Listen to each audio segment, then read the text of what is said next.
Да, здравствуйте. День добрый, Сергей. Но то, что мы с вами обсуждали неоднократно, все-таки начало происходить, к огромному сожалению. Какова ситуация, какой прогноз? Да, то, что мы с вами и говорили, что предыдущий раз, когда албанские власти требовали, ну, условно говоря, власти требовали от сербов выполнения определенных там, ну, их требований, ну, как бы решение было какое-то компромиссное, но на самом деле никакого компромисса нет. Почему? Потому что ничего не изменилось. Мы с вами тогда говорили, что это всего лишь отсрочит эту ситуацию. Так оно и получается, что они отсрочили эту ситуацию на месяц-два. В итоге, как мы и говорили, что мы вернемся опять к тому же вопросу, и мы вернулись к этому вопросу. Сегодня ночью, значит, албанцы, ну, в Косово, да, начали уже останавливать наших людей, уже начали их штрафовать, уже начали их предупреждать. Ну, о чем вообще речь идет, чтобы напомнить вашим зрителям? Речь идет о том, что албанские власти, ну, вернее, косовские власти в Косово, да, которые ну, забрали у нас эту часть Сербии, сейчас они диктуют свои условия. Они требуют, чтобы сербы, проживающие в самом Косово и Метохии, согласились, то есть выполнили их требования по нескольким важным вопросам. Первый – это для того, чтобы они должны все получить новые документы и перерегистрацию всех их автомобилей на новые номера, на номера как бы косовские, то есть косовские номера, ну, как бы, ну, несуществующего государства, принять их, ну, ихнюю регистрацию, принять их правила, а дальше они требуют, естественно, принять их документы, то есть, по сути дела, заставляют сербов, проживающих там, признать сецессию этого нашего края и выполнять их требования. Ну, естественно, Драган, что если можно, для наших зрителей, пока мы им напоминаем о том, о чем идет речь, показать карту, посмотреть, насколько она корректна. Вот об этом идет речь. Есть два анклава, давайте их так назовем, сербских анклава, сербских территорий на территории непризнанного Косово. И именно этих населенных пунктов касается, ну, территории, правильно сказать, касаются те ограничения, которые Косово сейчас вводит. Они требуют, чтобы граждане, которые там проживают, перерегистрировали свой автотранспорт на косовские номера. И второе, распрощались с паспортами Сербии и были документированы косовскими документами. Вот о чем идет речь. Если люди этого не хотят, люди не считают себя гражданами непризнанного Косово, и, соответственно, им чинятся препятствия. Все правильно. Единственное, что вот эта карта, она показывает самые крупные анклавы, потому что на самом деле это сербы проживают по всей территории Косово и Метохии, просто где-то их мало, где-то их больше. А это вообще самые крупные анклавы. И требования на самом деле полностью ко всем сербам, проживающим в Косово и Метохии. То есть эти требования сегодня выразились в следующем. Они требуют тех, кто не будет перерегистрировать автомобили, они будут до конца этого месяца предупреждать и выписывать штрафы в размере 150 евро. Дальше они сказали, что крайний срок будет апрель месяц следующего года, то есть до этого момента они все должны взять новые документы, провести перерегистрацию автомобиля и так далее. В случае, кто этого делать не будет, то есть они будут действовать, два способа будут применять. Первый способ – это они будут считать, что автомобили людей, которые проживают в Косово и Метохии, что это ввезенные автомобили откуда-то, то есть импортируемые. Соответственно, ну, условно говоря, если там автомобиль стоит там $7 000, да, то они будут требовать там в пределах там $3000 заплатить как бы государству за то, что его используешь, и опять же ты должен получить те же их номера. То есть, понимаете, люди, которые живут на своей земле испокон веков, и которые имеют свою недвижимость, свои автомобили, и с них требуют вот выполнить вот такие как бы требования. Но, естественно, я сегодня тоже общался с там пару друзей, которые мне сказали, я их спросил, как вы собираетесь делать, что будете делать. Но в первую очередь понятно, что все ждут реакции государства, ну и, естественно, защиты. Но в данном случае они говорят, что мы, скорее всего, даже заплатим штраф, чем мы поменяем эти номера, то есть мы признаем вот эту несуществующую страну. Это первое. Второе, я говорю, ну а дальше что будут делать? А дальше, если они начнут забирать наши автомобили и так далее, тогда мы будем самоорганизовываться, естественно, будем защищаться. Поэтому, понимая всю эту ситуацию и то, что люди будут самоорганизовываться, сегодня правительство Сербии и президент приняли такое решение о повышении боевой готовности нашей армии. Мы с вами тоже говорили в прошлый раз, что армия у нас действительно готова. Это не та армия, что была раньше во времена так называемых демократических правителей в Сербии. Вот, она серьезно сейчас вооружена, как говорится, в основном серьезными такими вооружениями из России, и собственное производство есть, естественно.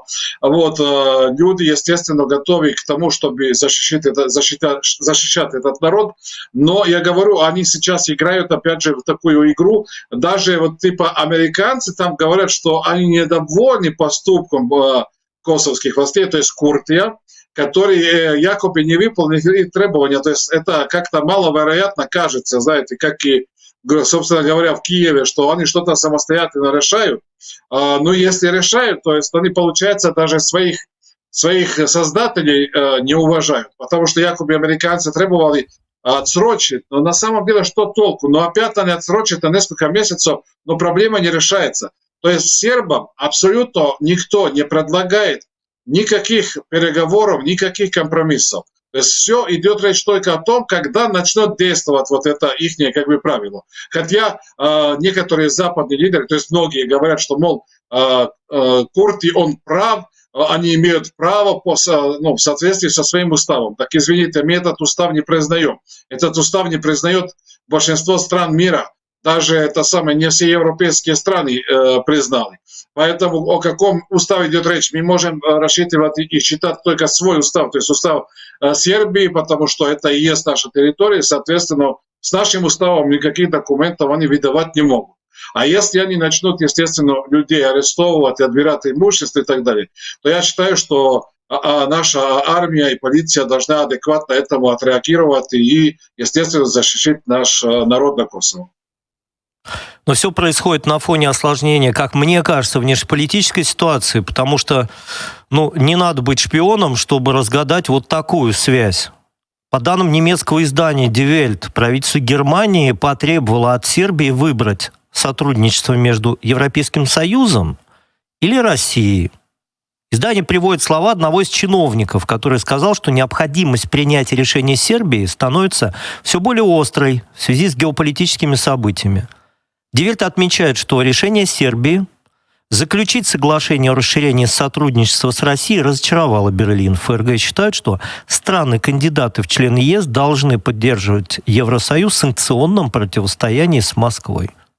И Die Welt отмечает, что есть президент Сербии Александр Вучич будет вести страну к присоединению к ЕС, то он получит поддержку федерального правительства Германии. А если пойдет другим путем, то последствия будут обратными. Но вот сейчас, мне кажется, делается прививка.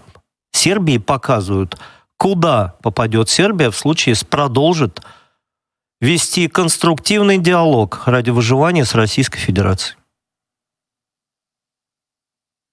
К сожалению, даже сейчас президент Сербии Вучич не скрывает, что Запад просто шантажирует, то есть ставит условия буквально уже не там, вот через полгода, а буквально на неделях, что вы должны признать Косово и Метохию, вы должны ввести санкции на Российской Федерации.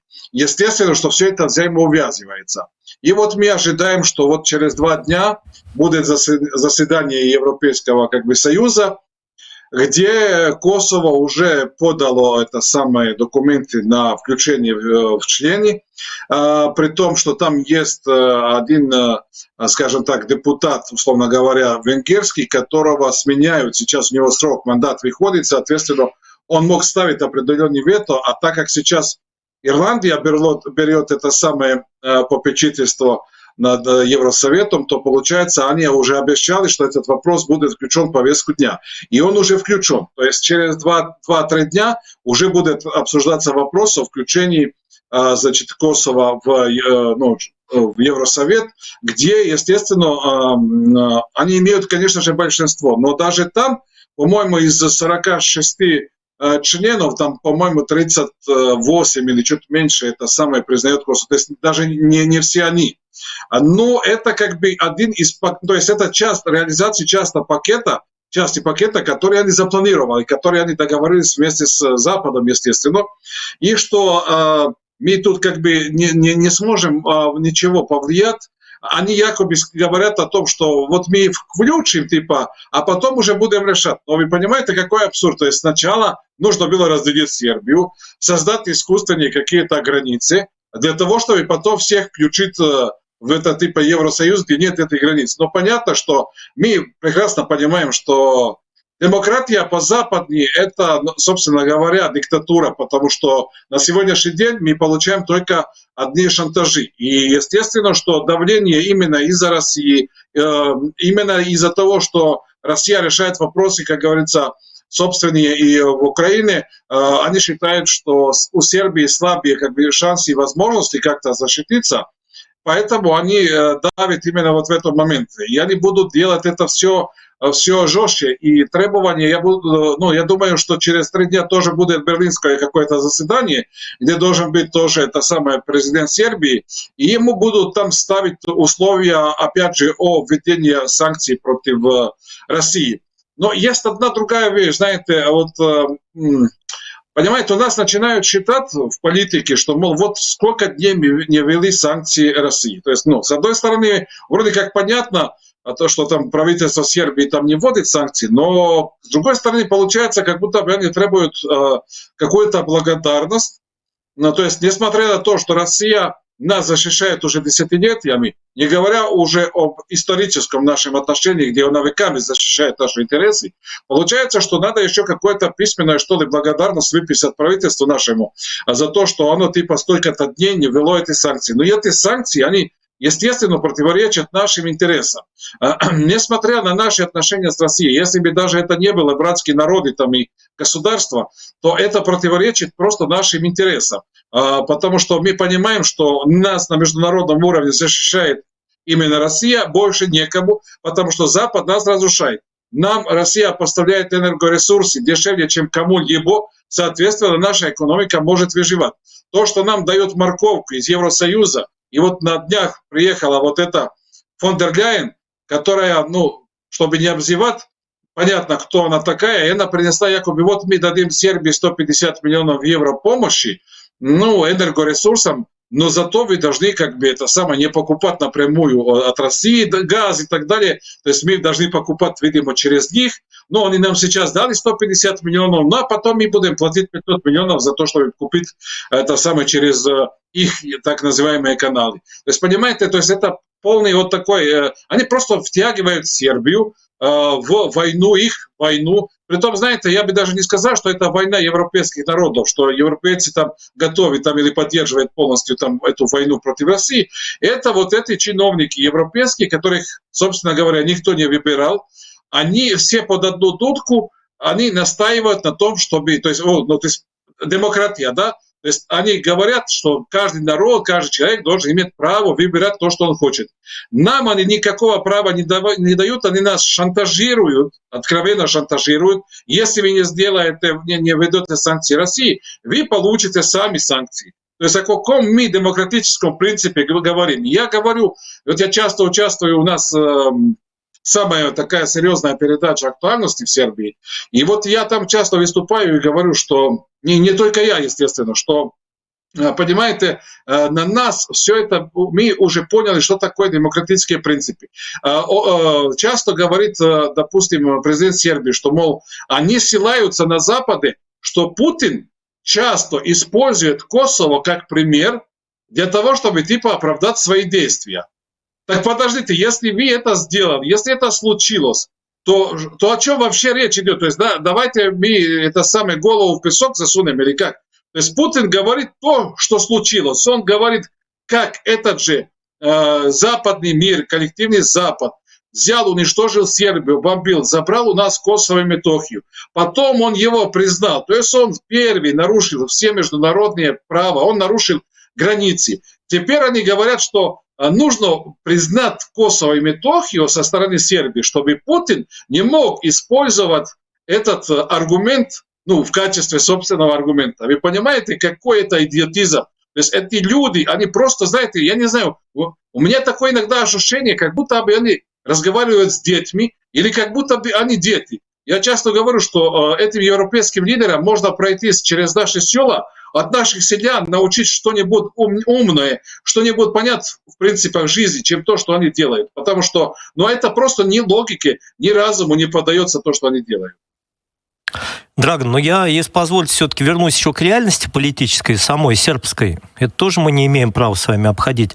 Я вообще хочу напомнить слова академика, очень горячо любимого сербами, Милорада Экмечича. Его все хорошо знают и любят. У него есть такая фраза, мне очень нравится. Он говорил вот что.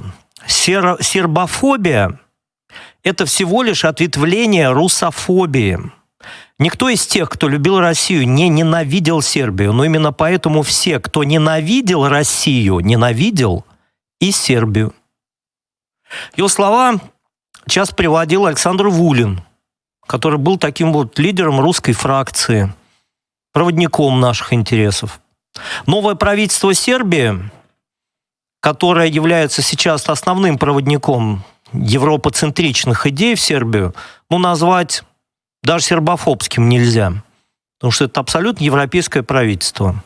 Интересы Сербии, ну, я вот не взялся сейчас говорить о том, что они отстаиваются сегодня, особенно вице-премьерами, там их много, которые, ну, такие прям антисербского характера, ребят, ставленники. Что с этим-то делать? Ведь реальность, она же там.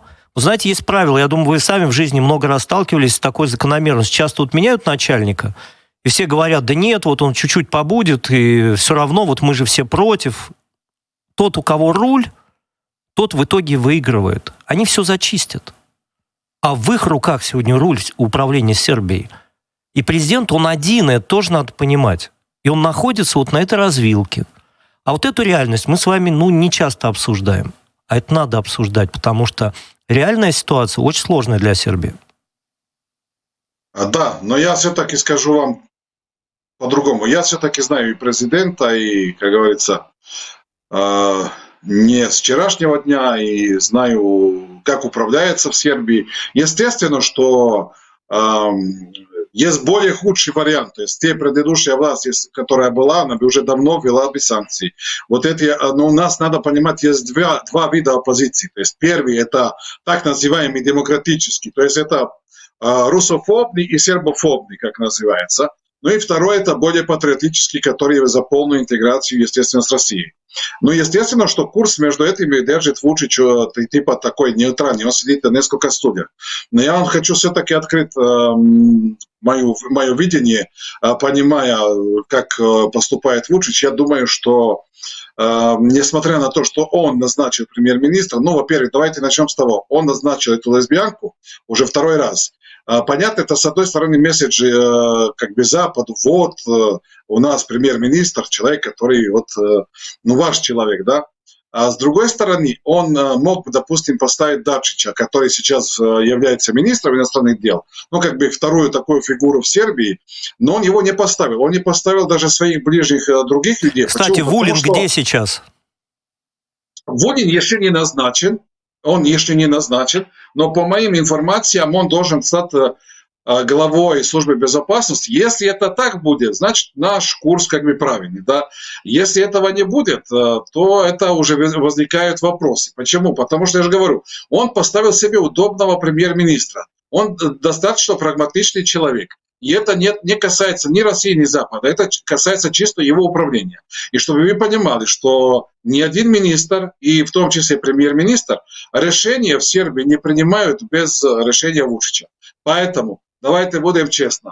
Если решение не будет принято, то есть будет принято, что, допустим, не будем вводить санкции, это решение Вучича.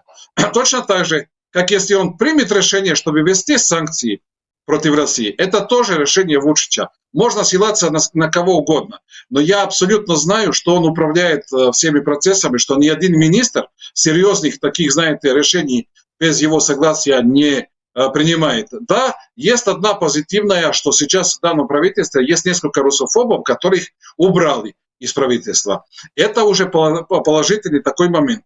Но, а знаете, не только потому, что они русофобы, они сербофобы, их народ не поддерживает, не поддержка там 0,01, то есть даже это из статистической ошибки.